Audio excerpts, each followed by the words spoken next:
they going? They mentioned a mage and... a name? So, Mr. Varka, are you acquainted with this Nicole? Or should I call her Mage N? Ah, not really. We've never met, though she has come up in conversation. From what I've gathered, Alice kinda took Nicole under her wing. Taught her how to speak in a more ladylike fashion, that kind of thing. Huh. Hard to imagine Alice as an etiquette coach. Yeah, Alice is a larger-than-life personality, I'll give you that. But then again, that's why she's able to draw such an eclectic mix of people into her inner circle. If I remember correctly, being an interesting person is actually one of her main entry requirements. So, if you ever wanted to join the Hexencircle, I'm sure you'd both be eligible to apply. Hey! Don't go around making promises on Alice's behalf. I wouldn't dare. I'm just trying to paint a picture of the Hexencircle for you. Okay, sure. Anyway, since none of us have ever met Nicole, how are we supposed to find her? We can't just go up to every woman in sight and ask, "Hey, are you Nicole?" Maybe something she's wearing will give it away? Like, a windbloom pinned to her chest or something. Wait a minute. Alice never said Nicole was from Mondstadt. Oh, true.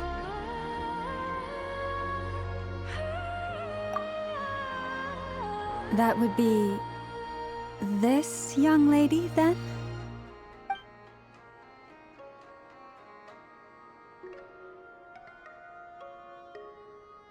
Hey there! Sorry to disturb you, but... are you Miss Nicole? Varka, Knight of Boreas of the Knights of Favonius. Alice might have mentioned me before. Mm-mm. Ah! Have we got the wrong person? Sorry. Well, this is awkward. When I shook my head, I meant, no, Alice hasn't mentioned you before. Huh? Where is this voice coming from? My apologies. For certain reasons, I am unable to speak. This is the only way I can communicate with you. It might take some getting used to, but I hope you can understand. Hey, it's fine. I'm more shocked by the fact that Alice never speaks about me. I mean... As for you two, we have crossed paths twice before, but it is nonetheless a pleasure to finally meet you. It's really you! Thanks for all your guidance in the past! You're quite welcome. This time, things are different. We have reached the unwritten pages of the story. You might say that we stand at the crossroads of fate.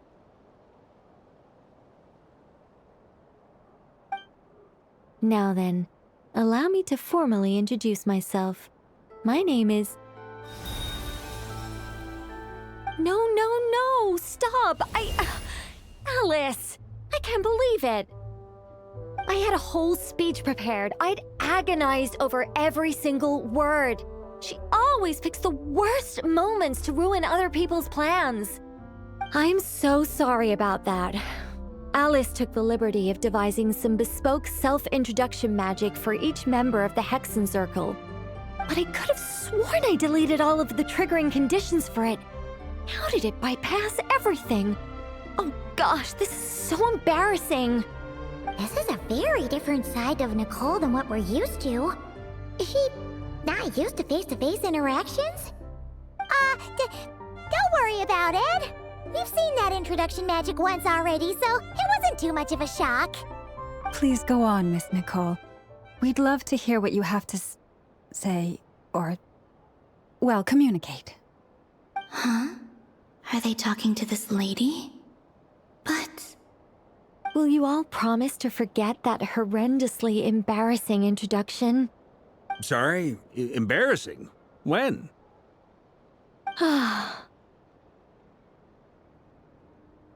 Yes. My name is Nicole, and I am one of a very few angels who have retained both their preferred form and their power. The Traveler and Paimon should be no strangers to this concept. There is another of our kind in Natlan. They call her the Lord of the Night. All right! Paimon remembers her! Yes. Well, I have retained more of my power than she. It's because I don't have a long-term duty to fulfill. To be more specific, no. We'll be here all day if I get into the specifics. Moving on. If I'm not mistaken, you are here because you wish to learn how one might reach the moon beyond the sky. That's right. Is that something you can give us any guidance on? Yes, I do know a way. It began with the Hyperboreans, who lived after the War of Funerary Flame. Blank looks. Maybe I should start with the background of the war. Or maybe not. It shouldn't be an issue. I'll fill in the gaps for you when we have more time. Anyway, after that war ended, the three moons retreated to beyond the false sky. The Hyperboreans were humans I once aided. They accepted the civilization and creations bestowed upon them by the angels. But despite accepting many blessings of the angels, many among them still held on to their faith in the moons. They were reluctant to accept the new order. Even after the War of Funerary Flame, they sought to contact the moon goddesses beyond the sky and receive their guidance. But all three had passed away by that point.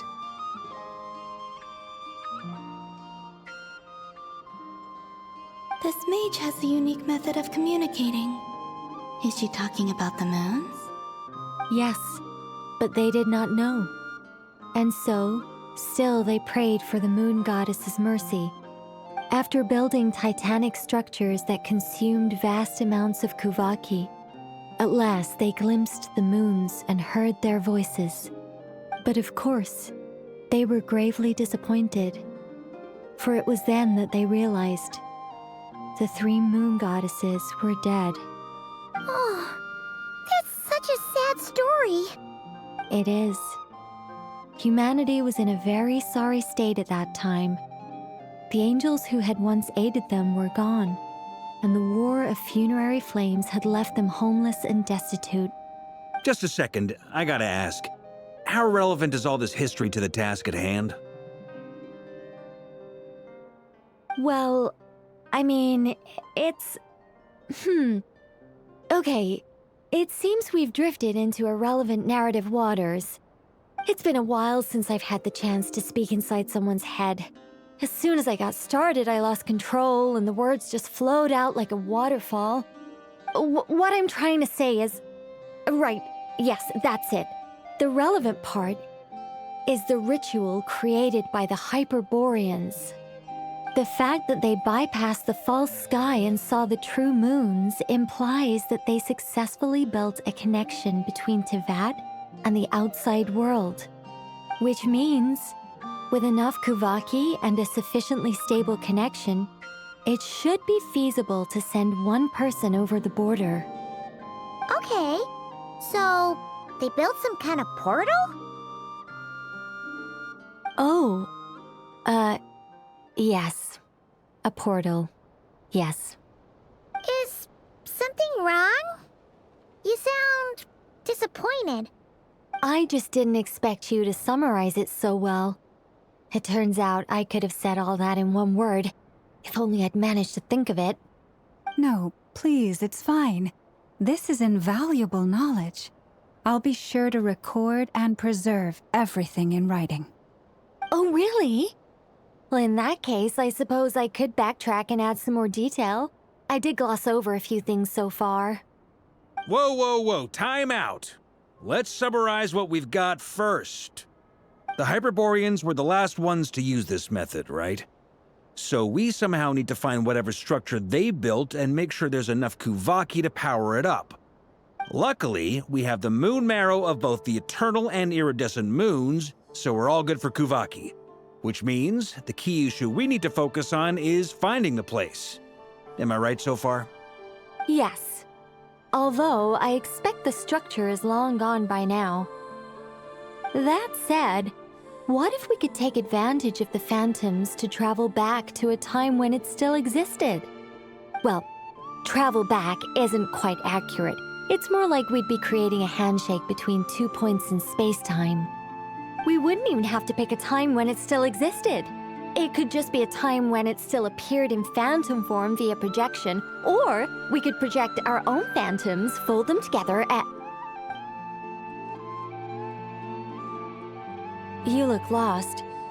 Was that too hard to follow? Yeah, things got a little, technical there. Paimon's brain is reaching capacity. All right. Let me think about how to put this more simply. Okay, got it. Over the next few days, I'll search for phantoms that we can use. Once I find one that meets the criteria, I'll let you know and we'll regroup. By completing certain rituals, specific individuals will be able to enter the phantom and make it to the hyperborean structure.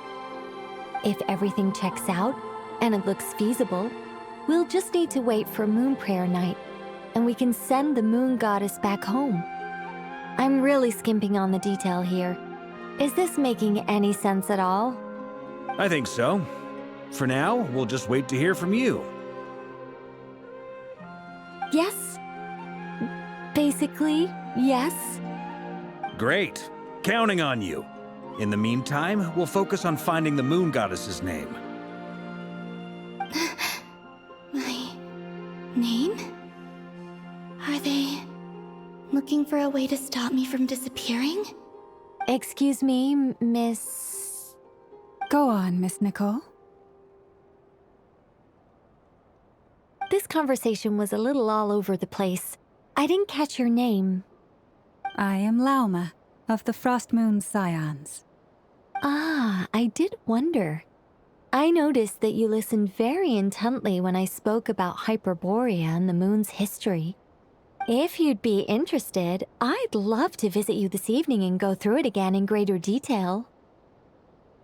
Also, if you were serious about making a record, it would be too risky to simply write down the raw details as is. I would suggest some tweaks. Maybe rewrite the stories as fairy tales or fables, perhaps even prayers. Anyway, we can cross that bridge when we come to it. So, see you later then? Oh, and no need to prepare anything. Just a cup of tea will do. See ya! She seems friendly. It's just... It's so nice to find someone who's actually willing to listen. I've been dying for a chance to finally go through all this systematically from start to finish. Any longer and I'd probably start forgetting it. Now Paimon gets why Alice told us to mind our heads. Ha ha ha ha! What did I tell you? A lot of quirky people in Alice's orbit. Now then, the next order of business is, where do we start looking for the Moon Goddess's name? Maybe the rest of what Nicole has to say might give us some clues. Once I've heard her out, I'll summarize the salient points and share them with you all.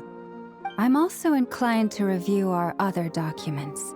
Yes, our faith was first established by our Hyperborean ancestors, but many of the more factually accurate records are from after Kutar's birth.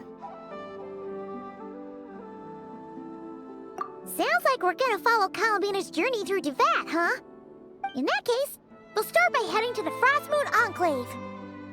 Sounds like a plan. Take this with you.